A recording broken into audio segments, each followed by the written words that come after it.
నమస్తే, welcome to our channel. నేను సౌజన్య. యూట్యూబ్లో వివేకం అనేటువంటి సినిమా రిలీజ్ అయింది. A biopic of YS Vivekananda Reddy.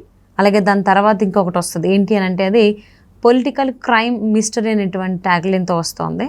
And అంతేకాకుండా హ్యాష్ ట్యాగ్ ఏదైతే ఉందో ఒకప్పుడు వైరల్ అయిందో హూ కిల్ బాబాయ్ అనే దానికి సంబంధించి కూడా వస్తుంది. మరి ఈ అంశానికి సంబంధించి అంటే ఈ మూవీకి సంబంధించి రివ్యూ మనతో పంచుకోవడానికి ఈరోజు మనతో పాటు ఉన్నారు senior journalist, senior political analyst CS Rao garu ఉన్నారు. వారితో మాట్లాడదాం. ఆ సినిమాని సినిమా లాగానే తీశారు. సబ్జెక్ట్ అయితే వివేకానంద రెడ్డి మర్డరు, దానికి సంబంధించి వాళ్ళ ఇంటర్నల్గా ఇంట్లో అసలు ఏం జరిగింది, రాజశేఖర రెడ్డికి వివేకానంద రెడ్డికి మధ్య ఉన్నటువంటి అన్నదమ్ముల బంధం ఏ విధంగా ఉండేది, రామలక్ష్మణ్ మాదిరిగా ఎలా ఉండేది, ఆ ఫ్యామిలీలో వివేకానంద రెడ్డికి ఎంత వాల్యూ ఉంది, ఇవన్నీ సబ్జెక్ట్ తీసుకొని అతను చేశారు. దాని అసలు ఏం జరిగింది అనేది అందరూ చాలా యాంగ్జైటీగా మామూలుగా చూసేటువంటి ఫిల్మ్ అది. ఇంకోటి ఏంటంటే మనం కంపారిజన్ చేస్తే ఇప్పుడు వర్మ తీసిన సినిమాలు ఉన్నాయి, వ్యూహం అని, లక్ష్మీ ఎన్టీఆర్ అని చాలా తీశారు కదా, శబదం అని ఇవన్నీ తీశారు కదా. అవి క్లియర్గా చంద్రబాబు నాయుడిని ఒక టార్గెట్గా పెట్టుకొని తీసినటువంటి సినిమాల్లాగా మనకి చూస్తే అర్థమైపోతుంది సినిమా చూడంగానే. వేరేస్ ఇది వివేకం సినిమా కనుక చూస్తే మనం మామూలు సినిమాలు ఎలా చూస్తామో, కుటుంబ కథా చిత్రాలు లేదంటే క్రైమ్ థ్రిల్లర్స్ ఎలా చూస్తామో, ఎలా తీస్తారో సినిమా సేమ్ అలానే తీశారు. అతనేమి తీసిన అతను ఒక కక్షపూరితంగానో లేదంటే జగన్మోహన్ రెడ్డిని వేరే విధంగా చూపించాలనో లేదంటే లేని విషయాన్ని ఉన్నట్టు క్రియేట్ చేయాలనో ఇలాంటి ప్రయత్నం చేసినట్టు నాకు ఎక్కడ కనిపించలేదు. ఆ సినిమా మొత్తం నేను చూసిన తర్వాత మొత్తం స్టార్టింగ్ టు ఎండింగ్ ఎక్కడ కూడా డీవియేషన్ కాకుండా తీశారు అని చెప్పి అనిపిస్తుంది. ప్లస్ ఇంకోటి ఏంటంటే వివేకానంద రెడ్డి మర్డర్ ఎలా జరిగింది అనేది అతనేంటో డైరెక్టరు క్రియేట్ చేసి ఏదో ఊహించుకొని ఊహలతో చేసిన సీన్ కాదు అది. సిబిఐ ఏదైతే షార్ట్షీట్లో పొందుపరిచారో ఆ అంశాలను తీసుకొని, అలాగే దస్తగిరి ఎవరైతే ఉన్నారో అప్రూవ్డ్గా మారి దస్తగిరి వాంగ్మూలం ఏం చెప్పాడో దాన్ని బేస్ చేసుకొని తెరకెక్కించినటువంటి ఆ సీను చాలా అద్భుతంగా ఉంది. ఇంకోటి ఫ్యామిలీ డ్రామా కూడా నడిపించారు మధ్యలో. ఇప్పుడు విచిత్రం ఏంటంటే ఆ ఫ్యామిలీ డ్రామా సెంటిమెంట్ కూడా పండించారు. దాంట్లో సెంటిమెంట్ అసలు ఎలా పండించారంటే విజయంకి వివేకానంద రెడ్డికి మధ్య ఒక వదినికి మరిదికి ఉన్నటువంటి సంబంధం, ఒక మరిది వదినికి ఇచ్చేటువంటి వాల్యూ ఏంటి, ఇవన్నీ అసలు ఒక దాదాపు 4-5 చోట్ల సెంటిమెంట్ని బాగా పండించాడు దాంట్లో. అంటే ఆ సినిమా వివేకం అనే సినిమా కేవలం అదేదో ఒక క్రైము, అదే జగన్మోహన్ రెడ్డిని ఇష్టం లేకుండా చేసే కార్యక్రమం అలా అనుకుంటారు, కానీ అలా లేదు ఆ సినిమా.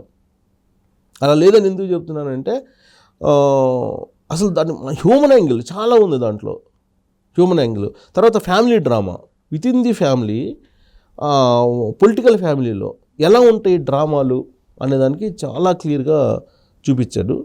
ఇంకోటి ఏంటంటే భారతీరెడ్డి జనరల్గా ఏంటంటే భారతీరెడ్డి ఇన్నోసెంట్, తన పాలిటిక్స్ పట్టించుకోరు, ఇన్వాల్వ్ కారు అనేటువంటి ఫీలింగ్ బయట ప్రపంచానికి ఉంది. కానీ అతను బాగా అబ్జర్వ్ చేసిన వాళ్ళకి, డెప్త్గా చూసినటువంటి వాళ్ళకి పొలిటికల్ ఇన్వాల్వ్మెంట్ ఉంటుంది, బిజినెస్ ఇన్వాల్వ్మెంట్ ఉంటుంది ఆవిడ అనేది అర్థమవుతుంది. వైసీపీ వాళ్ళకి కూడా తెలుసు.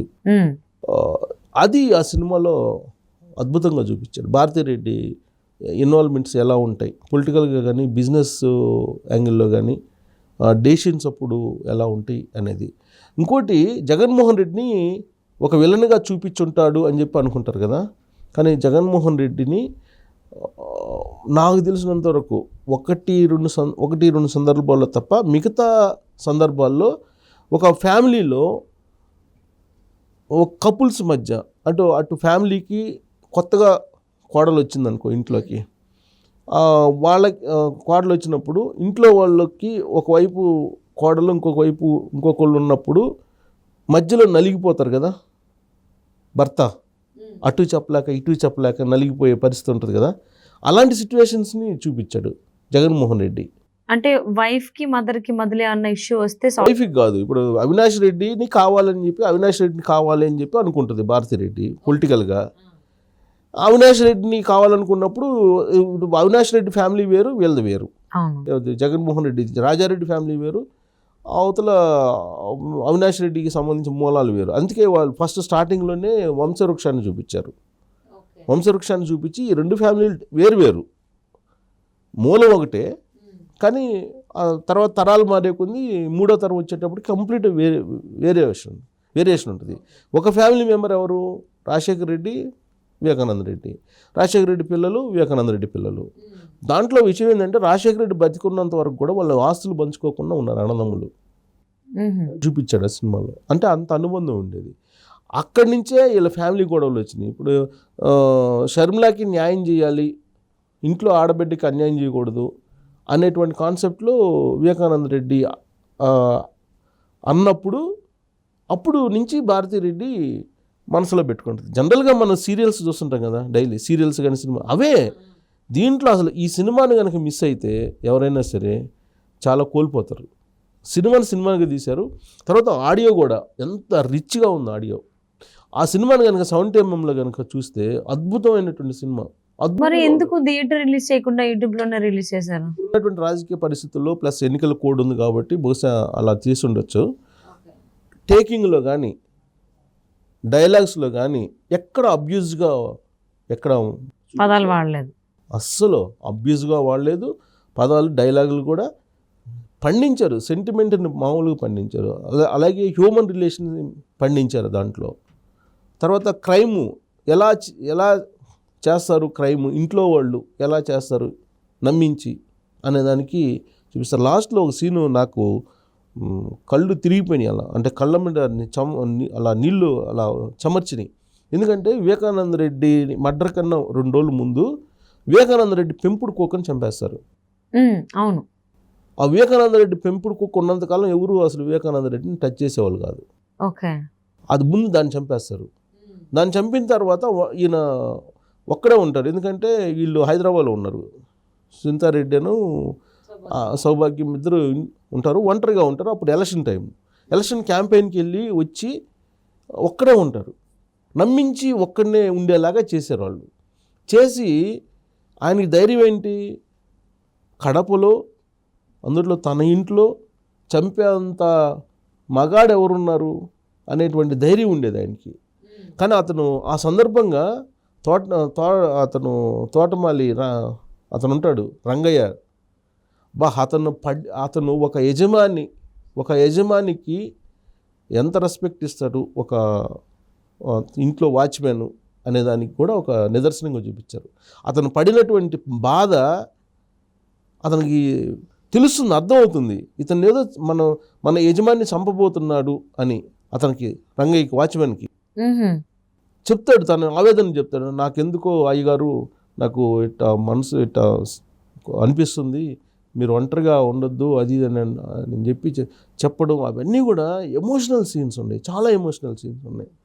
అంటే హూ కిల్డ్ బాబాయ్ అనేటువంటి హ్యాష్ట్యాగ్ కావచ్చు, ప్రశ్న కావచ్చు, దానికి సమాధానం వివేకం సినిమా ద్వారా దొరుకుతుంది అని అనుకోవచ్చా? చూస్తే 100% దొరుకుతుంది, డౌటే లేదు.